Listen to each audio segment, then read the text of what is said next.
'Tis the season to shine with H&M. Discover the holiday collection and find fashionable pieces for your wardrobe or for under the tree. Get inspired and dazzle with this year's glam. From tuxedo styles, bow detailed pieces, impressive prints, and more. From unforgettable looks to unforgettable gifts. With fashion finds to home decor, find it all at H&M. Treat your loved ones and yourself this season. Shop in-store or at hm.com. This episode is brought to you by Shopify. Selling a little or a lot? Do your thing however you cha-ching with Shopify, the global commerce platform that helps you sell at every stage of your business. Shopify helps you turn browsers into buyers with the internet's best converting checkout. 36% better on average compared to other leading commerce platforms. Get a $1 per month trial period at shopify.com/offer23. This episode is brought to you by Shopify. Selling a little or a lot? Do your thing however you cha-ching with Shopify, the global commerce platform that helps you sell at every stage of your business. Shopify helps you turn browsers into buyers with the internet's best converting checkout. 36% better on average compared to other leading commerce platforms. Get a $1 per month trial period at shopify.com/offer23. 'Tis the season to shine with H&M. Discover the holiday collection and find fashionable pieces for your wardrobe or for under the tree. Get inspired and dazzle with this year's glam. From tuxedo styles, bow detailed pieces, impressive prints, and more. From unforgettable looks to unforgettable gifts. With fashion finds to home decor, find it all at H&M. Treat your loved ones and yourself this season. Shop in-store or at hm.com. This episode is brought to you by Shopify. Selling a little or a lot? Do your thing however you cha-ching with Shopify, the global commerce platform that helps you sell at every stage of your business. Shopify helps you turn browsers into buyers with the internet's best converting checkout. 36% better on average compared to other leading commerce platforms. Get a $1 per month trial period at shopify.com/offer23. Hey, I'm Ryan Reynolds, owner of Mint Mobile, with a message for everyone paying big wireless way too much. Please, for the love of everything good in this world, stop. With Mint, you can get premium wireless for just $15 a month. Of course, if you enjoy overpaying, no judgments, but that's weird. Okay, one judgment. Anyway, give it a try at mintmobile.com/switch. New activation and upfront payment for 3-month plan required. Taxes and fees extra. Additional restrictions apply. See mintmobile.com for full terms. And then he's like, hey, so follow me. And I'm like, all right, cool. Because it's definitely the smart thing to do to follow some random guy that I just met to the gasoline station. It's totally safe.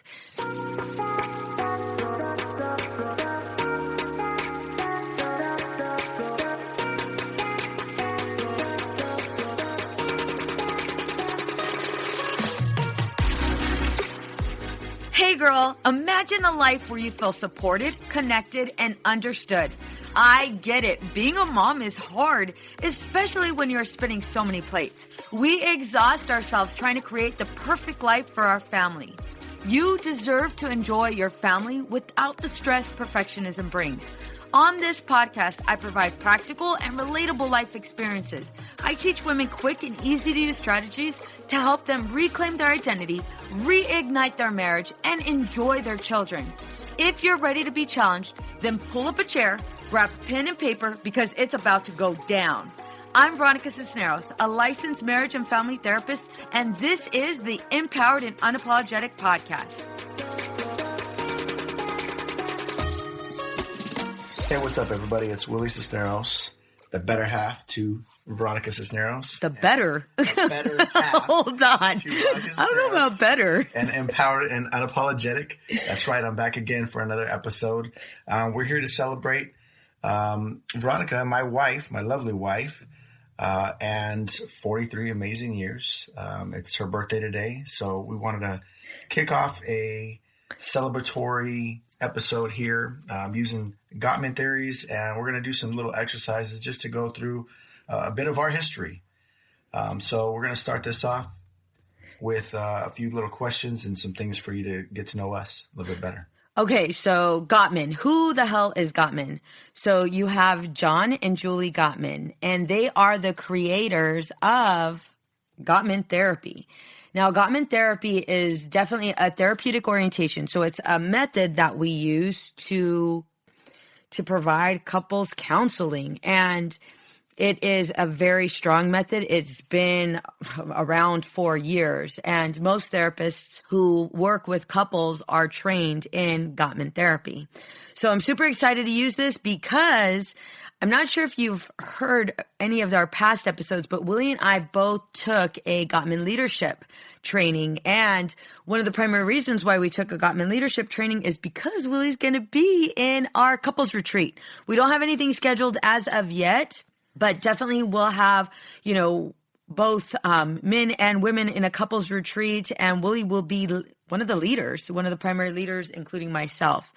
And so with this Gottman teaching, we learned quite a lot about a relationship. And so what he will be going over is some of the questions that Gottman asks couples. We're about to answer them for the first time. This is going to be completely real, raw, authentic, open. There might be some tears, more on my better halves than mine. So we'll just see where this goes. All right, baby, take it over. All right. So the first things first, we're going to go over the first one, which is discuss how the two of you met and got together. I'm going to give my perspective. She's going to give her perspective on what went on that day. But I'm going to say it from my heart and just, what's going on here. So that's the first part. And then the second part is going to be, what were your first impressions of each other? And then the last thing is, what made your spouse stand out? All right. So the first part of it is, how did the two of you meet and how did we get together? So we met, it was the summer of 1998, summer of 1998, August, September timeframe. I had just gotten back from a 1-year deployment to Okinawa, Japan. I was stationed in Japan for a while, came back over here, and I was borrowing my cousin's car. I knew I had a cousin in the Southern California area, didn't know my way around the Camp Pendleton, Oceanside area. Was driving and only knew one way to get to and from the laundromat to go take my uniforms and go get my haircut. And I was driving, had the windows down, music blaring. It was a great day in sunny Southern California. And I was singing, windows down and everything. And lo and behold, a car with two girls pulls up right next to me. I get stopped at a red light. They pull up next to me and I'm singing and I get embarrassed because I get caught and I see them giggling next to me. She says that she didn't notice me, but I felt embarrassed like I just got caught. So we go light to light to light to light, making turns and doing all that other stuff on this little interstate. And they're going the same way I was going. So we're doing this cat and mouse thing going back and forth where I would speed up, she would speed up, we would slow down, she would slow down. And just going back and forth and glancing at each other, back and forth, back and forth. Finally, we get to the final light where we're about to make a final turn. I only have a couple cars in front of me. She has one more car than I had in front of her. And so that kind of put us at a situation where had I gone all the way up, I'd have missed an opportunity to talk to my wife. Or my wife, obviously, to be. And then if I decided to seize the moment. Stop, rolled down my window, told her, give her the hand signal to go ahead and roll down her window. Said, hey, why don't you pull over? Can we talk? And she said, yeah. And I said, all right, let's just follow me. We'll pull over up here. And so we did. And from then on, it was every single day. The day after, we talked every single day and we went out every single day. And my first impression of her, well, she did also ask me, was I a Marine? Obviously, I'm in an area that's saturated with Marines, right around the Camp Pendleton area. And so I told her yes that I was. My eyes were covered. I was wearing sunglasses at the time. And so she didn't even get to see me. This is your impression. Stick to your story. Stick to your story. You're going into my story. Calm down.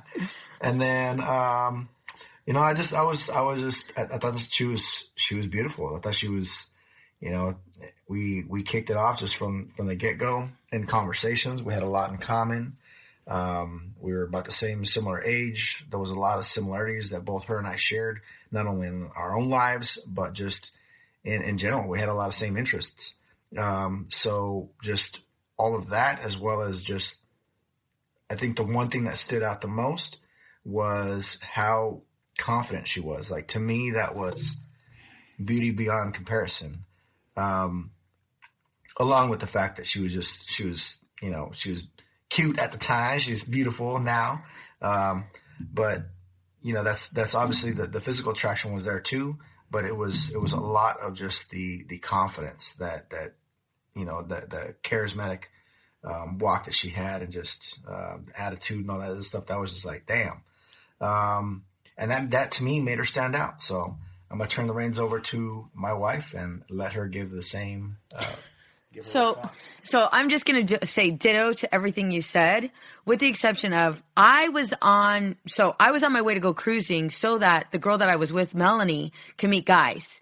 Melanie, I haven't spoken to you in like forever, probably since we met. It's been a minute. So about 24 years ago. And she's probably pissed off at me. So the goal was her and I both worked at a shoe store at the mall, right? So here I am, we're working at the Carlsbad Mall. And I was already dating somebody. Okay, yes, I will. Oh my God, really, Veronica? Yes, I was already dating somebody, and he was on what we call float. So he was on a ship. And but the relationship wasn't really going anywhere because I really didn't hear from him. But whatever, okay, those are excuses. Anyway, so my friend Melanie asked, hey, you know what? How do you meet all of these guys? Like, you meet all of these guys. And I'm like, girl, I'm about to show you. I'm about to take you cruising. And she's like, okay. And so she's like, well, I want to take my car. And I go, don't worry about it. I'll drive. So you have full access, full reins of, just everybody. Anybody that comes up, you'll be able to talk. I'll be concentrating on driving. And then sure enough, I didn't see him singing. He says he was singing. I didn't see him singing. But I'm driving her car, and I didn't know we were following each other. Like, literally, I didn't know. I thought we were just on, what is it, the 79? Coast, whatever it is. I always get those confused. Yeah. So I remember us there, like just on the straightaway. I don't remember us seeing each other. So you were checking me out before I was checking you out. Okay, let's just say it. On mission. Yeah, I don't even remember that. So anyway, so I remember like exchanging glances, and I was like, oh, hey.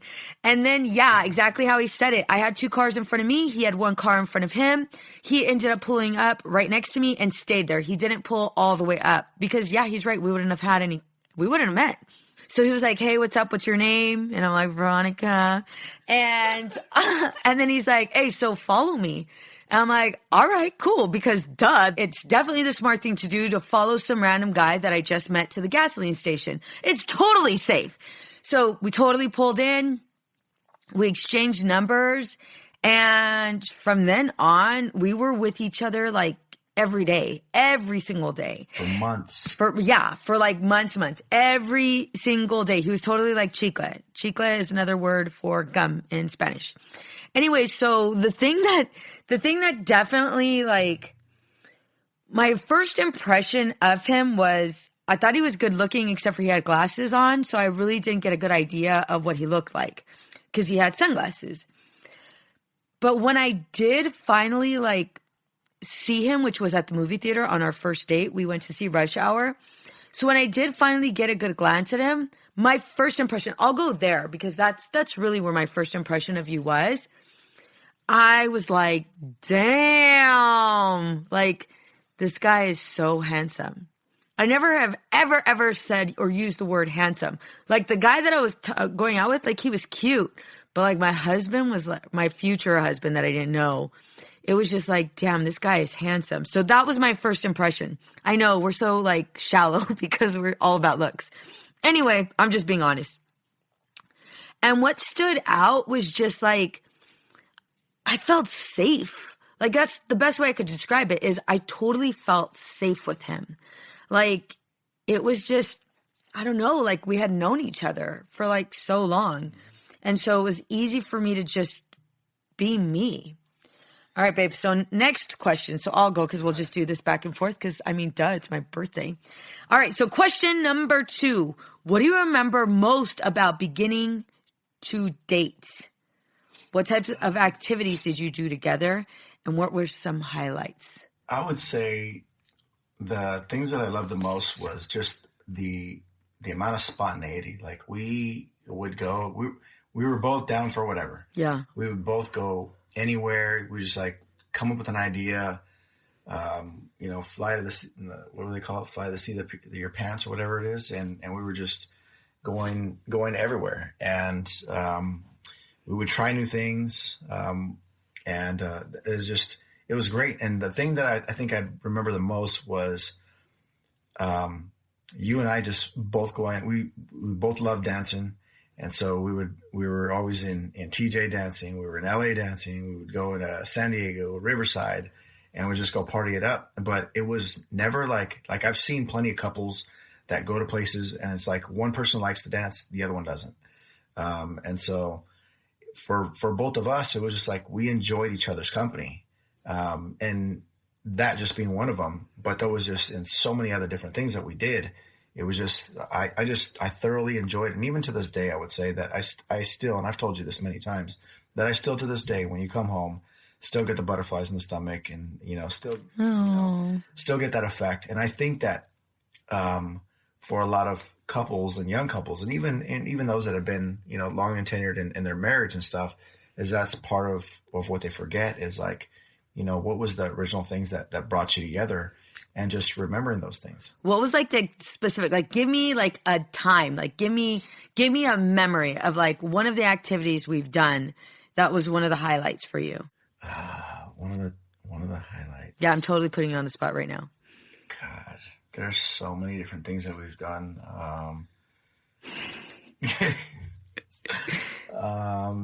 Hell, there was me meeting your dad and your mom, the first time I ever met them. Activities, not death threats, honey. Activities. No. And you. No. I'm going to say this part because. So I met your mom and dad. Really? We're going to go here. Yeah, you went. No, it's an activity, babe. That's not an activity. Definitely an activity. How the hell is that an activity? Is that an activity? Okay, go ahead. And so I met them, and I guess parents know best, or they just know when it's the right one, I guess. But in meeting them, and it totally like went over my head, didn't even realize it until later on, that they introduced me to their friends and as their son-in-law on the very first time I ever met them. And so to like any other guy probably would have just been out the door. Not with me, honey. No. Any other guy would have been like, hell yeah. What are you talking about? But that's not an activity, baby. That was an activity. Me and your parents was an activity. So I'm going to jump in real quick. So I would have to say like one of my absolute favorite activities, and I'm like back and forth about calling it a favorite because I was ready to literally like kill you, like drop kick you like no other. What's your birthday? What birthday? Jumping out of a plane. Oh, see, that's an activity. That was not a fun activity. Homeboy tricked me. So Willie is big on surprises. Really big on surprises. I'm not so much. I hate it. Like, just let me know what's going on. However, now, like, I don't know, like, as we've grown older, like, I tend to appreciate your surprises a lot more just because I know they're going to be really good. And I like the whole shock value. Like, I didn't know, but I kind of knew, but I didn't know at all. But like, yeah, jumping out of the plane sucked. Mm-hmm. For me, one of the biggest activities that I kind of go back to is, now I'm like thinking of 50,000 because that one memory brought up like 50,000 memories. But the biggest activity was the Flume Trail. Oh, yeah. Right? Like, I was thinking back in the day. No, I'm thinking about, recent. Yeah. That's more recent. Flume Trail. You guys got to listen to the episode. I was ready to kill him. Like, no lie. I thought it was like our 20 something anniversary. And it was the hardest thing ever. But the reason why I feel like that memory was so important and such a big highlight for me is because all in like less than an hour, I positioned my husband as the enemy. And I acknowledged that. But in addition to that, I also got to pull back and not allow my emotions to get the best of me and really see my husband. And we had really good conversations about like, one of the major topics was how, I pushed you mentally and how you pushed me physically. And that was like a huge, huge activity that we both did, that we both learned from, and we both grew from. I know I personally did grow a lot from that one, because there was so many things that went on for me in my head. And that trip, that Tahoe trip, I mean, we were ready to buy a house over there. That's how great it was. But like, those are the activities that we do it was a 14-mile hike for our 21st anniversary. Definitely listen to that episode 52. But yeah, like, I remember that. That's an activity. Yeah. I mean, other activities were like when we had the 2-bedroom apartment and I would throw water on you and you would run out butt naked chasing after me. Yeah. And then we would do other things. That's what we had. Like, we were down to nothing. We had no furniture. We had a big ass tube television, 36-inch tube television, which weighed like 1,000 pounds, that sat on the floor. That was the only thing I owned. But what activities are starting to come up for you right now? So things that are starting to come to mind have been like even birthdays. Some of the things that we've done, but also some of the things that we've done as a family. Yeah. Those are the things that are coming to mind right now. Like, our trip to Miami and staying at the Versace Mansion. Hell yeah, that was dope. And driving around the Everglades and they're side by side with the damn alligator or crocodiles or whatever the hell they got. Right, that was scary. Those, or even swimming across a river and or not a river, but a lake when we were in Maui and having our kids and going back and forth to grab each little one, and then even you. Yeah, hell no, I wasn't doing it by myself. Across the water just so we could go see waterfalls. Mm-hmm. And just some of those things. And like, we've done just a ton of different things, and we've challenged not only ourselves but our kids and our family. And we tend to push each other. We push each other like as a family and as a unit. And those to me are all just memories that can't be taken away. We can all use a little help in our marriage, especially when it comes to communicating. I have created a guide just for you. And guess what? It's 100% free. I will give you practical tips and easy-to-use strategies to apply right now. That's right, right now, today. You all know I'm a huge advocate for you mamas, and I am on a mission to help you experience true connection and stress-free living. Ladies, we are setting our marriages up for success. It starts with you. You will find this freebie here in my show notes, or go to empoweredandunapologetic.com/guide. The information I will be providing you is next level, and people pay good money to get these tips that I will be giving you for free. Don't forget to share this with a friend who needs it. Yeah. One of the major activities we did for my birthday, you tend to surprise me like all the time. And one of my biggest, what was it last year? What did we do for my birthday? Now I'm like totally drawing a blank. Last year? I know this year what we're doing. We went to Malibu, went on a hike. We went to Malibu Cafe. Oh my God, that's right. It was a day full of activities with the kids. And then we went to dinner in Beverly Hills, Italian restaurant. Mm-hmm. And the next weekend we did a whole group. We wanted to do a group dinner with everybody who went to Mama Por Dios. Hell yeah. If you haven't been, you got to go. Mama Por Dios is like a club. But yeah, those activities. I think you and I'm going to piggyback on what you said. Like, what do you remember most about beginning to date? I remember that spontaneity. And we still have that to this day. 22 years later?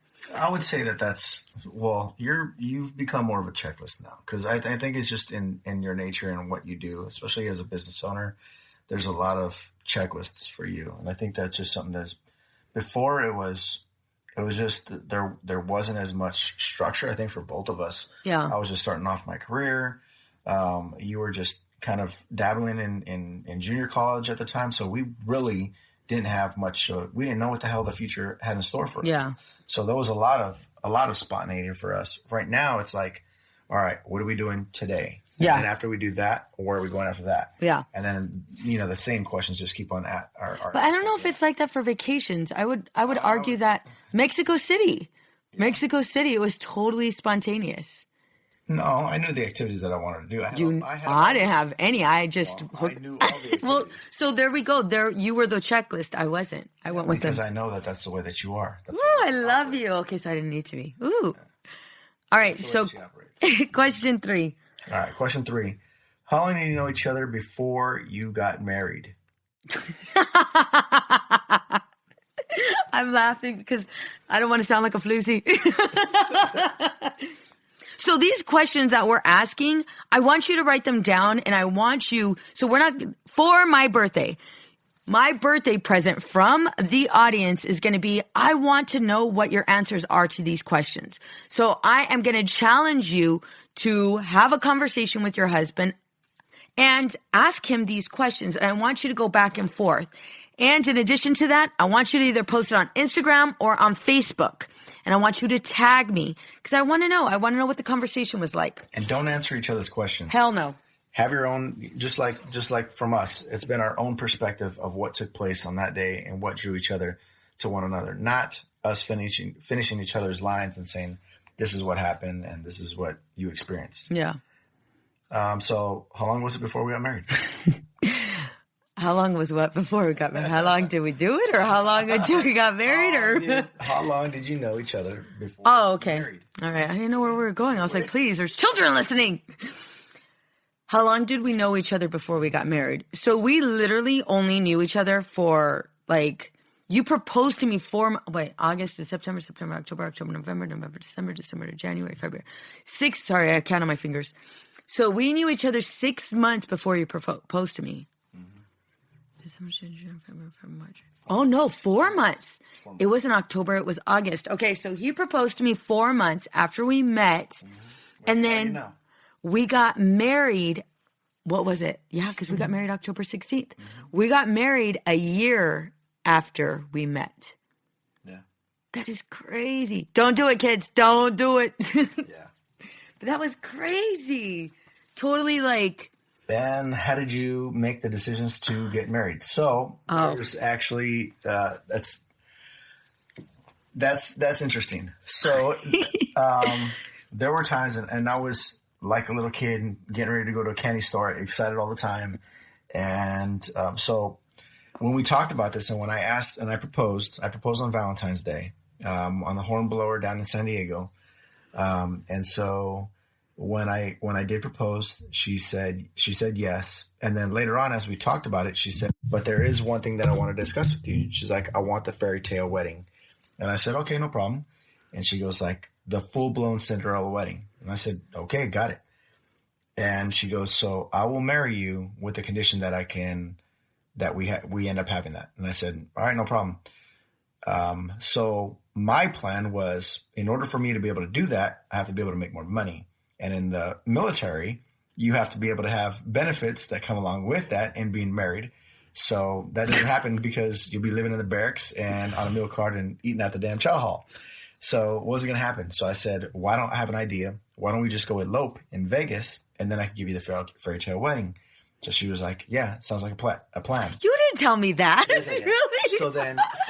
Oh my gosh, we said don't interrupt. So then we went ahead and that was the plan. And so periodically I would say, all right, is this the weekend? She goes, yes, it's the weekend.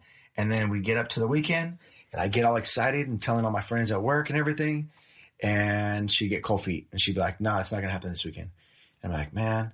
And so I come back on Monday morning and everybody's like, hey, let me check out your ring. Let me see this. How was it? And I'm like, it didn't happen. They're like, ah. So I felt like the story of the boy who cried wolf, where he tells all these fables about things that are going on and it really doesn't happen. So this happened repeatedly. I don't know how many damn times. A lot of times. So it was a lot of times of me having a broken heart and being let down and like I was stood up, but to another degree. And I was like, damn, maybe she just doesn't want to get married or doesn't want to marry me. And so after a while, I just stopped asking and I kind of gave up on it. And then finally when she was ready, she said, you know what, let's go get married. And I go, stop messing with me. And she goes, no, for real. I know that I want to marry you and let's go do it. I think there was a turn of events that took place that kind of pushed her. but I'm not for certain. I'm going to say this is, she said it to me. She said it when she was ready. So we did. We went to Vegas and we tied the knot there. We had no cameras. We had no guests. It was just her and I. The security guard that we asked there, we gave him one of those disposable cameras that you had to like click, click, click, and then it like hold the flash button to get it to make this ringing noise. But guy just went off, taking all kinds of pictures from us all the time while she's laughing because she thinks it's all funny. I'm trying to take it serious, but yeah. So that's my memories of how everything took place. So you're right. Something definitely did happen, and there was an argument that went down in my household, and I ended up getting kicked out of my house. My mom kicked me out, and so did my dad. And it was my dad was under the influence. He was high, and I didn't feel comfortable with bringing him in my car. And there was more to the story. But it would take more than the time that we have to record. Definitely more to the story. However, I ended up getting kicked out. And I called him and I was like, hey, I need to leave. I'm in my car right now. And he's like, well, what's wrong? And I was like, I need a place to stay. And he's like, all right, I got you. So he ended up coming over to the house in his car. And he's like, just go ahead and follow me. So I remember following him, and I was classy back then. I was following him to the barracks. Totally following him to the barracks. And so here I am.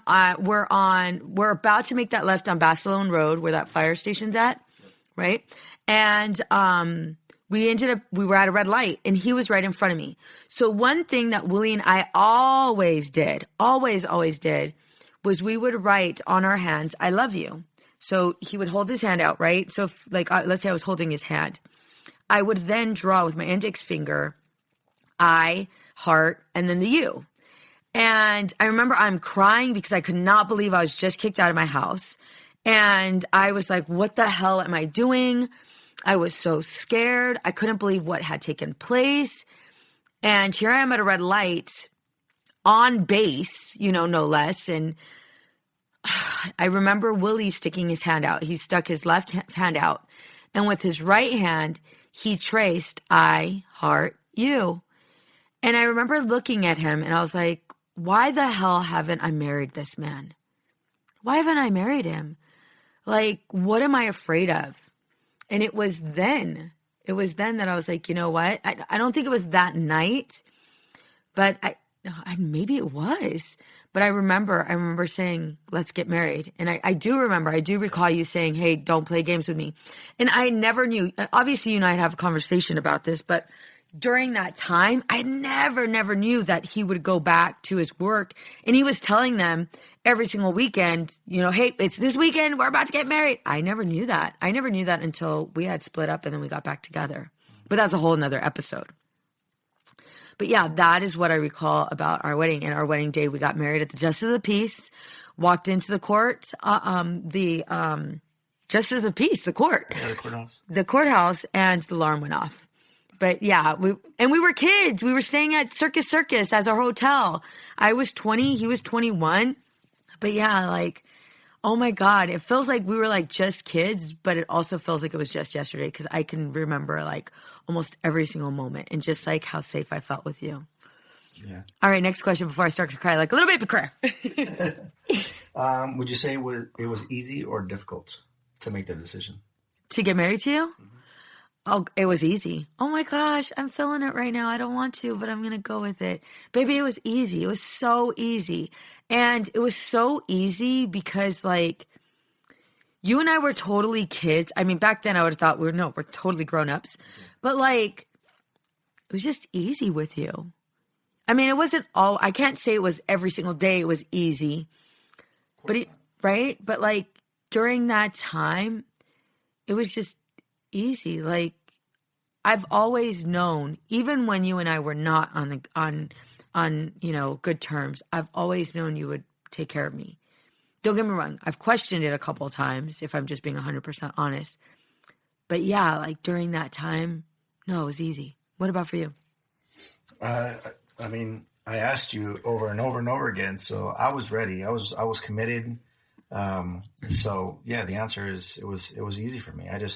I knew. I don't know how I knew. I just did. I just acted on my gut, and I was like, she's the one. She's the one that I'm meant to be with forever. And you know, in many ways, people would be like, damn, you're a fast mover. But, you know, I guess when you know, you know.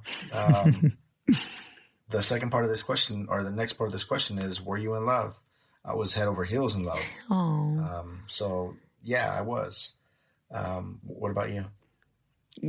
Babe, without a shadow of a doubt, absolutely. I was so in love with you. Like 100%. It wasn't like puppy love. It wasn't any of that. It was just definitely like in love. Okay. So this is a perfect segue into the next part of this question. Okay. Of all the people in the world, what led you to decide that I was the one? Oh my gosh, honey. Well, I mean, besides you had a nice ass and you were totally good looking, like really handsome. You know what? It was like, I don't even know what other way to describe it. It's just safe, like completely safe. I've always known that you've had we just got a reminder that, just a really quick disclosure, really quick side note, because I'm going to call you out right now. I'm going to totally call you out. So, okay, Nazanin, this is all your fault. Thank you.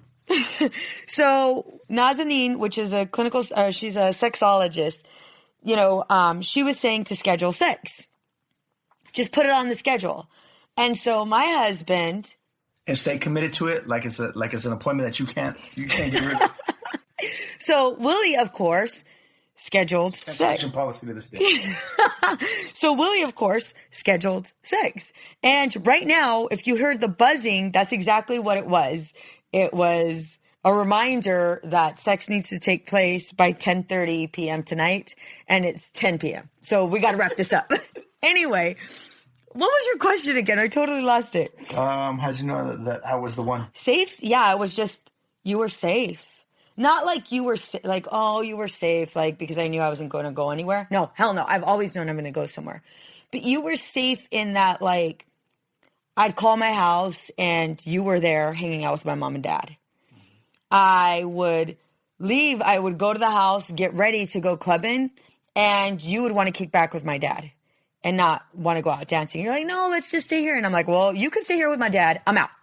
But it was just like you had this... I don't know. I'm not supposed to, I make other people cry. I'm not supposed to be crying. But it was just like, I don't know, like with everything, with everything, you've always felt like home. Like always felt like home.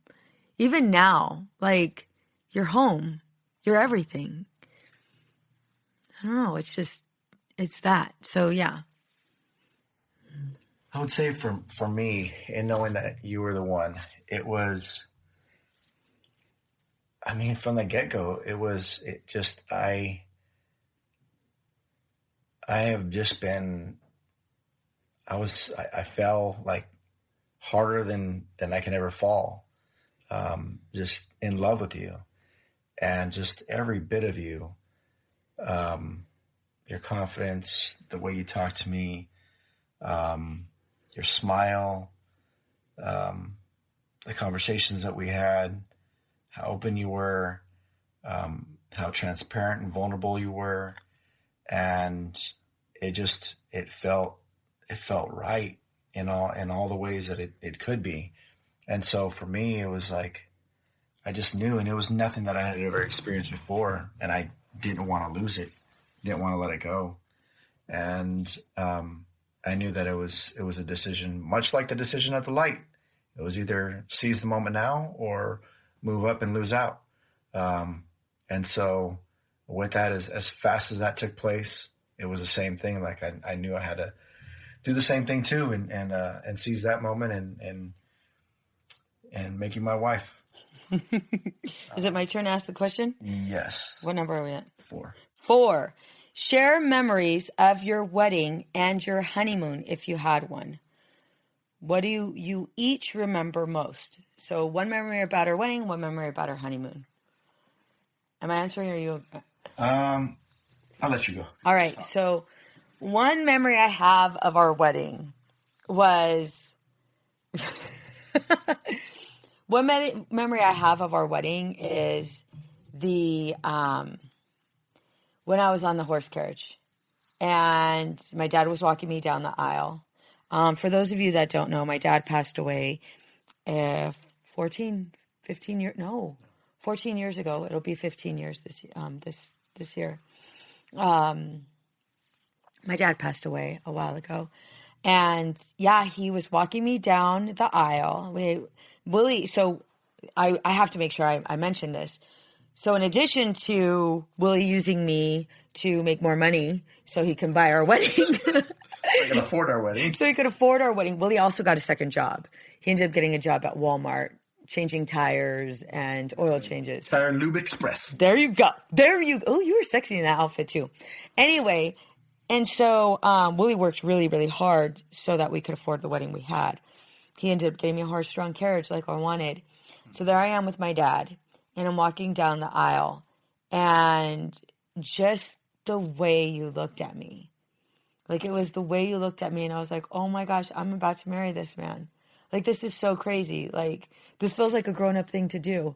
And maybe instead we should go out clubbing. But, oh my God, this is like really, really happening. And he's going to be my husband. Like, I think it was just like, holy shit, this is real. Like, that's the first memory that comes up is like, no, for real, this is real. Like, you're really getting married, girl. Like, keep on walking because he's fine as hell. But like, oh my God, it's happening. And I remember like walking with my dad, and I remember like just walking towards you. And it was just like, it's crazy. We're like really getting married. This isn't like circus as in the courthouse. This is like legit. And then I'll go to honeymoon after you say wedding. What was your number one? Okay, so keep in mind, obviously we had two weddings. So the second one was June 24th. First one was October 16th. I love that you remember these dates. So a lot of time and space in between those two different dates. And I tend to celebrate October 16th. That's the real date. That's the real deal. Yeah, that's the real one. So for me, I mean, there's memories about both. For me, my memories about our second one, the fairy tale wedding, is that it was like I blinked my eyes and it started and ended that fast because there was so many things going on, so much family. I don't even think I got to see everybody. There were so many dang guests that we had.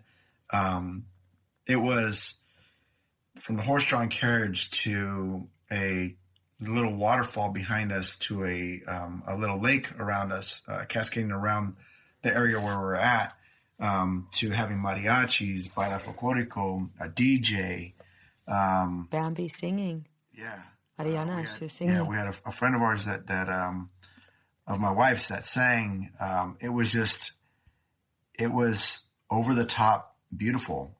But it happened so fast. Like, we didn't even get up to eat. Like, usually it's the wedding party that gets up first and goes over to go grab their food and all that other stuff. We didn't even get up. People brought us food because we didn't even eat.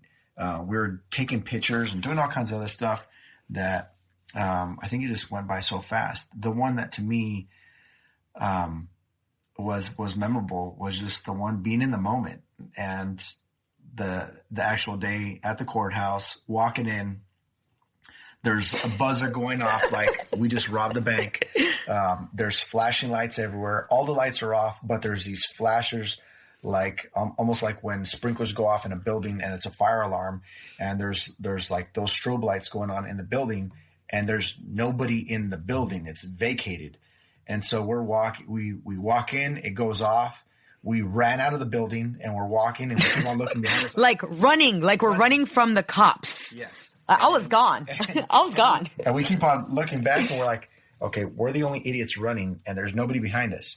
So us like little kids, like we start going back and forth to get inside this building. And then we realized like other people just start walking in. We're like, maybe there's nothing going on with this thing. So we do, and we eventually, get married. But just that day was memorable. I was trying to take it all serious and, have it, a lovely moment and everything. My wife she's laughing at the security guard who was trying to be all serious. And she asked him, can you take 1 or 2 pictures? He was like, I can't do that. I got to be a security guard. I got to watch this place. And he all of a sudden he turns into this over the top photographer that's like crouching, and he's jumping in between us, and he's moving all around us and from all these different angles with his disposable camera that's like clicking as he's doing it. And so that's why in all our wedding pictures from that day, my wife is laughing hysterically. There's like no good pictures because I'm like dying of laughter, like not taking it serious at all. I think I'm going to make that our image for this podcast episode. It's hilarious. So let's jump to, honey, it's interesting that you go to our first wedding. I went to our second wedding. But you know what? I went to the second wedding just because it was the formal wedding. Yeah. However, just kind of hearing you right now recall it, I would definitely have to say the first wedding was so much memorable than the second one. Because it was just you and I could go on and on with memories. I won't, unless you want me to. But yeah, I could go on and on with those memories. But so, okay, let's wrap it up with honeymoon. Yeah. So what do you remember about our honeymoon? The honeymoon was awesome. I'm going to tell you right now. You want to know the number one thing I remember about the honeymoon? 24-hour pizza. 24-hour pizza. So we had never been on a cruise before. We're broke. I had never been on a cruise. So I think we were gifted a cruise. No, Or did we save it? I think we saved it. Yeah. Well, anyway, we ended up on a cruise. 21-year-old, 22-year-old. Yeah, we're both 21. Oh yeah, we were. We're 21. Yeah. So we were able to drink at that time. Got wristbands. We were drunk every day. God, it was just so much damn fun. So much fun. And got a room because we didn't need any windows because we couldn't afford that. That was the top line. Room is for sleep and sex. So, that was a lot of the second part. It was just we had a ton of fun on that cruise. Ate a bunch of stuff that we'd never eaten in our damn lives. We went on a Mexican Riviera cruise and got to see a bunch of stuff, and it was just. Remember the banana boat ride? I think was it in Cabo? Cabo, yeah. We did the banana boat. Was it just you and I, or was it somebody else? I think it was just you and I. Oh, okay. And then remember the pool? That was in Mazatlan. Yeah, remember the pool? Okay. Well, I'm going to tell you what happened in that moment. Remember the pool? Get a zoo and... No, yeah. The pool. Oh, I remember the pool. Remember what happened? Yeah. Okay. The crazy part is we ain't gonna save that. We ain't gonna share that. That we're gonna keep private. But that pool wasn't. So real quick, we pretended that we were guests. Yes. At a hotel that we weren't even guests at, and we ended up enjoying the luxuries of their pool, and we went a little bit overboard on how much we enjoyed it. Remember? I don't know how that wasn't. How did we think that we would be discreet in a public pool? I don't know. That's like, okay, we ain't gonna go there because then you guys are gonna know what happened. But yeah, like okay, so that my memory was 24-hour pizza and definitely the pool. Yeah. Your memory was. I don't know. We just, God, we had a lot of damn fun on that damn thing. We drank a lot. I remember being in Cabo, hammered at like 9:00 in the morning at Sammy Hagar's Cabo Wabo, having waboritas. Yep. And then after that, that's when we went on the banana boat ride. Yep. And then eating a gang of food in Mazatlan and paying like $20. For real. And then going, what was it, tequila tasting in, I think it was Mazatlan, where there was like I don't know what the hell we want. Or was it like a supermarket or something like that? And there was just a shitload of tequila tasting for free. For free. That shit was badass. You know we were posted right there. It's like all those places, just being able to see all those different places in Mexico was awesome. The boat was great. the company that we had at our tables for dinner. They were cool as shit. They started off, everybody was kind of like to themselves. And then by the end of it all, we were best friends. Every single dinner started off with a shot. Yep. That's true. Yeah. Oh my gosh, yeah, I forgot all about that. That's true, though. And we got our waiter to take a shot with us. Take shots with us. It was on our last dinner. Yep. Yep. Finally took a shot with us. Dang. Yeah. So part of the reasons why it's so important. We're not alcoholics. No, hell no, not at all. So part of the reasons why it is so important to do this exercise like this, to recall memories, recalling those fun times. Those times when you guys were the best of friends. I know right now there's so many things that have gone on, maybe in your relationship or just over time. And for whatever reason, that friendship has subsided. This exercise is truly to help you think back to like times when it wasn't so chaotic. And if you're able to recall moments, fun moments, like, such as the ones that we've shared, that is great. If you're not, then we're definitely going to need to work on your marriage. And that's not a bad thing. It's just knowing that there's something we have to do to make things different. Baby, so definitely want to go ahead and wrap up. My birthday. I wasn't going to ask you what we're doing, but I want to know what we're doing. So there's like 3 different parts to your birthday. So there's the part that we're doing where it's us, a weekend getaway with our best friends. Alma, Martin, Marlene, and Eduardo. Yeah, so we're gonna go to Valle de Guadalupe, go out to the wineries in Mexico, and we're just gonna have a great time out there. Eat some great food, drink some great wine, and just enjoy the ambiance and enjoy the time away. That's much deserved. And then the second one is we are going to, let me see. So that's.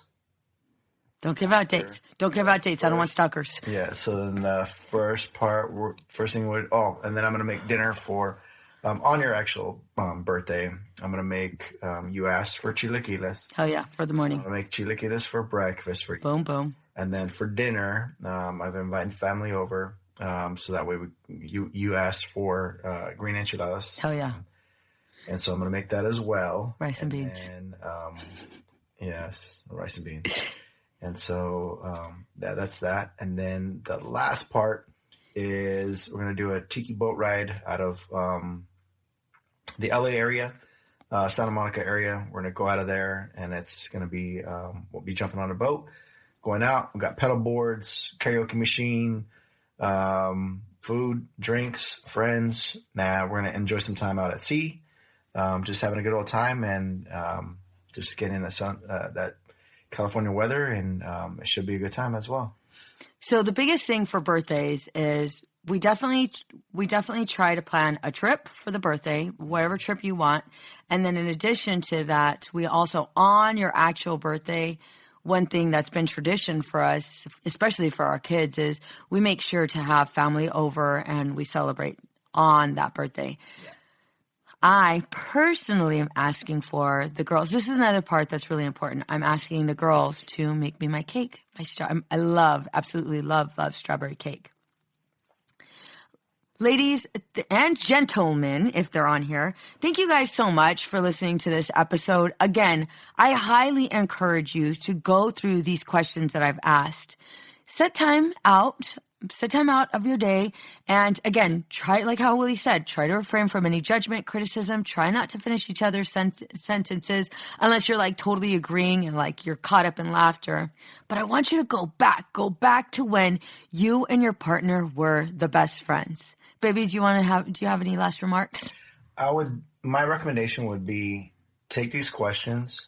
If one of you wants to be the one that maybe only one of you heard this episode and wants to take the notes from this episode, take the questions, jot them down, text it to your spouse and say, hey, just on your own, can you go over these questions and answer them on your own? And then maybe go on a date night, schedule some time away with just the two of you and have it where you're not talking about work. You're not talking about how your day went and all that other stuff. Just schedule some times for you to get to know a little bit about each other and just what's your perspective on this. Make it something special. And we'll continue to go over these questions. And then, so this is going to be something that you can do as well on your end. And I would just say that in the end, just know that marriage is not a race with an end. It's a marathon. And so you got to enjoy the journey. It's a long journey, and hopefully one that you and your partner will be with, together forever, and just seeing it through to the end. Bye for now.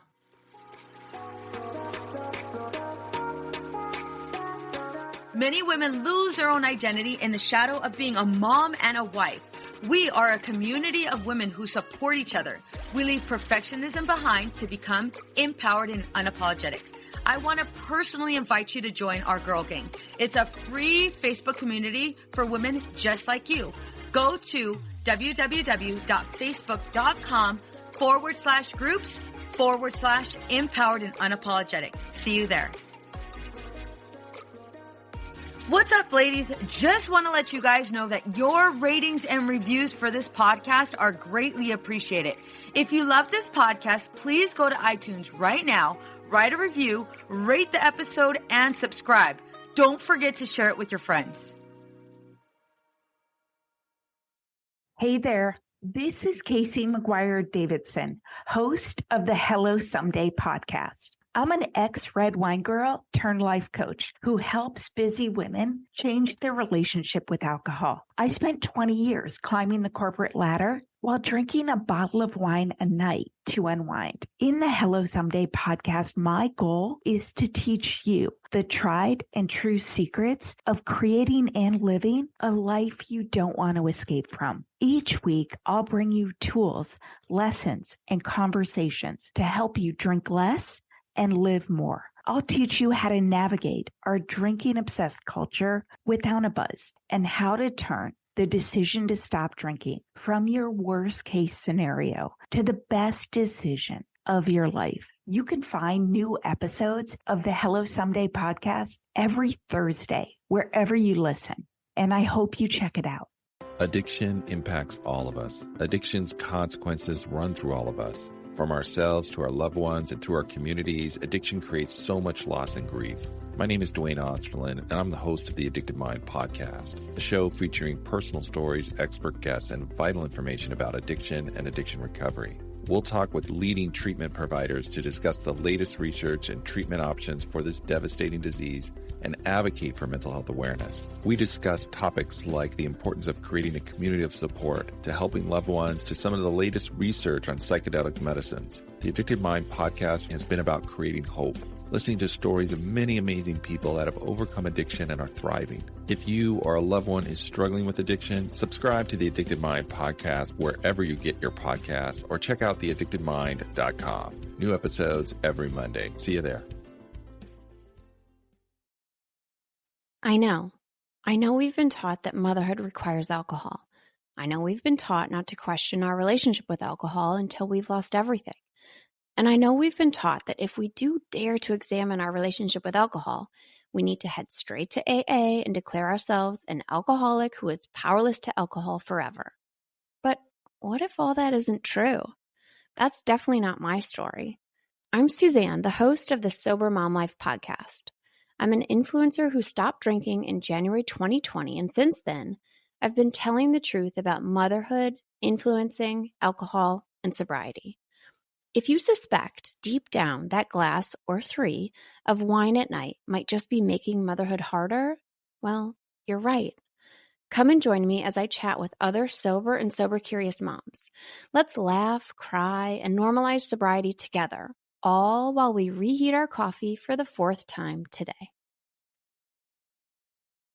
It's easy to blame ourselves for our struggles with alcohol. We see people around us being able to control their drinking without any consequences, yet no matter what we try, we can't seem to figure it out for ourselves. My name is Jillian Teets, and I am the host of the Sober Powered podcast, where I use my biochemistry background to explain the latest research in addiction and help you understand both why you drink the way you do and how to develop the skills and mindset you need to find freedom from alcohol. I discuss topics like why we think about our drinking 24/7, why we have no off switch, and why we crave alcohol. If you're struggling with your drinking or you know someone who is, then I hope that you will check out the Sober Powered podcast. New episodes every Friday. See you there. Oh, hey, it's Erin. And I'm Michaela, and we're the hosts of the Two Sober Girls podcast, and we are on a mission to spill the wild truth about sobriety. Forget the rosé all day cliche. Sobriety is flipping amazing. Absolutely. It's not just about quitting the drink. It's a gift you give yourself and your loved ones. So what are you waiting for? Break up with that old toxic relationship with alcohol and let us show you the possibilities. And here's the thing. Everything your precious heart desires becomes way easier without the influence of alcohol. We're not just two sober girls, we're also wellness coaches. We're here to show you how to optimize health, lifestyle, and beauty, feel sexy and alive as F. So stay tuned because we're rolling out new episodes every Monday wherever you get your podcasts, and trust us, they have your name written all over them. We can't wait to share the magic of sobriety and wellness with you. Subscribe to Two Sober Girls podcast today and come follow us on Instagram for behind the scenes action and send us a DM. We can't wait to meet you.